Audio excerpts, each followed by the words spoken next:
The growing conflict between the United States, Israel, and Iran is quickly turning into one of the biggest energy crises globally. To understand why this matters, we need to look at one of the most strategic energy chokepoints in the world, the Strait of Hormuz. This is a narrow sea channel linking the oil-rich Persian Gulf with the Gulf of Oman. This is the world's second-largest maritime oil chokepoint after the Strait of Malacca, with nearly 20 million barrels of oil passing through it every day, which is roughly 25% of total global maritime oil trade.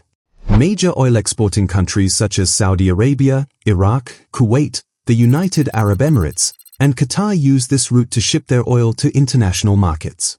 That means if anything goes wrong here, the entire global energy system feels the impact. And that is exactly what is happening. In just a few days, global Brent crude jumped from $72 to more than $100 per barrel. Some estimates warn prices could reach $140 to $150 in the worst cases. Liquefied natural gas, LNG, prices also surged by approximately 60% compared to pre-conflict levels. This is the largest energy supply shock since the 1970s oil crisis. According to Al Jazeera, global petrol prices have surged in at least 95 countries following the joint US-Israeli strikes on Iran on February 28. But the biggest pressure is being felt in Asia. Countries like Japan and South Korea are extremely vulnerable because they depend heavily on Middle Eastern oil. Japan imports around 95% of its oil from the Gulf, while South Korea depends on the region for about 70% of its oil supply.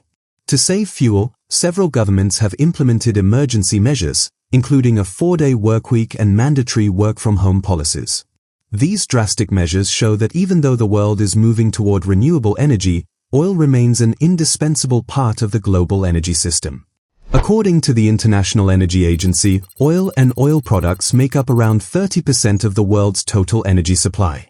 That makes it the single largest energy source in the world. Moreover, oil is also the largest source of energy that people use as final consumption. This means that oil comprises 40% of the total final energy consumption that takes place across the world.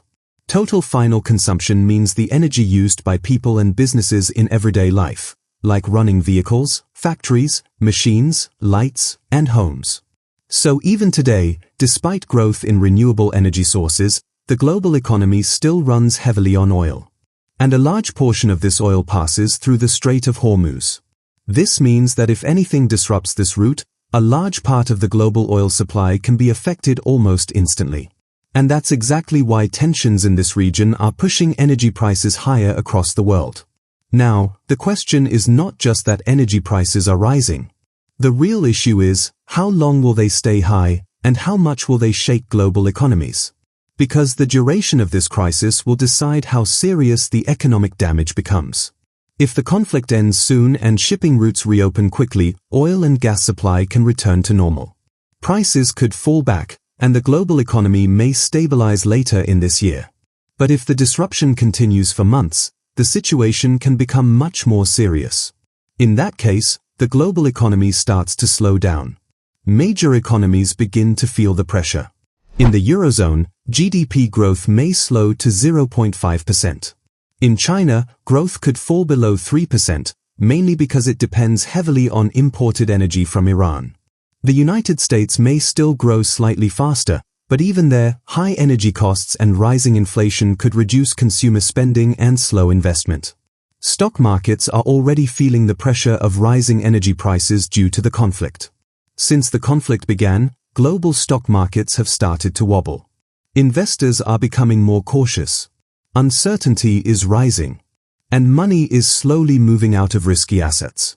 Overall, global markets have fallen by around 5 to 6%. Asian markets are being hit the hardest. This is because many Asian economies depend heavily on imported energy that passes through the Strait of Hormuz.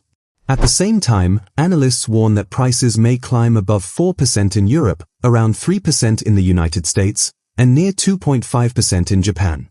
This puts central banks in a difficult position. They may be forced to keep interest rates high to control inflation, even if it slows down the economy further.